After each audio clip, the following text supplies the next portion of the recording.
All right, so I'm here with Tanner Larsson, and this is an incredible event. He's rented out damn near half of the Peppermill Casino here in Reno. This is the largest e-commerce conference in North America. Galaxy. Galaxy.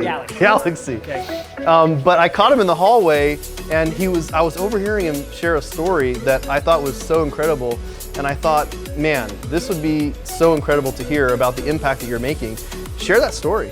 Sure. So this was actually really cool. This is a guy I'd never met before. I was actually standing downstairs in the vendors area, and he came up to me and he said, "Hey, you don't know me." And I said, "I just want to say thank you." And I'm like, "All right, well, thank you," right? And he's like, "I'm like, thank you for what?" He said, "Well, I bought your book." I'm like, "Oh, cool. I'm glad you enjoyed it." He goes, "No, you're the first book I ever read on marketing. You're the first book I read on this." And he's like, "You're the only book I ever did on e-commerce." And I was flat broke. I was a chemist. I went broke. I was in debt. I had to move into my warehouse. He goes, I got into the CBD space, but I had no money. So I took CBD, I diluted it into these multi things. I followed your training, and I took $100, turned it into $50,000, took another $100, another $50,000, and completely rebuilt his life off of my book. And now he's the #4 pet CBD brand in America. And he's like, "Dude, I just want to say thank you because it was because of your book that all of this happened."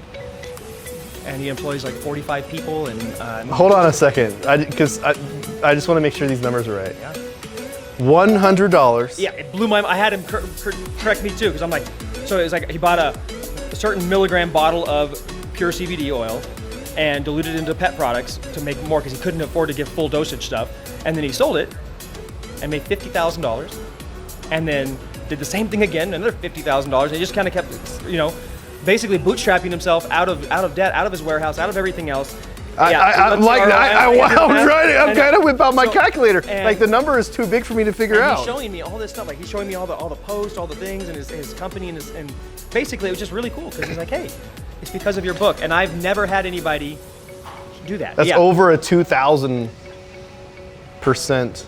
No, that's way bigger than that. 20,000. It's like 20,000. Yeah. 20,000% Math's not my return. thing. Math's not an exact science in my world. It's very much more general. But still, wow. Even if it was a fraction of that, but that's what he told me. He showed me all the stuff, and we sat down and talked for a while after. I'm like, "You got to tell me the whole story," and that's the Reader's Digest version. Wow. He's also like a ridiculous triathlete, all kinds of things like that. Runs Ironmans, was #2 in the world. You saved him from his dead-end chemistry job. Correct, which he didn't have it. He was done. He was out. He was broke. Wow. He was living out of his warehouse. Wow. And guys, this is what happens. This is why it's so important to invest in your education. You know what? Benjamin Franklin, he was a genius beyond his years, and he said that the best investment you could ever make is in your own personal education. Yep.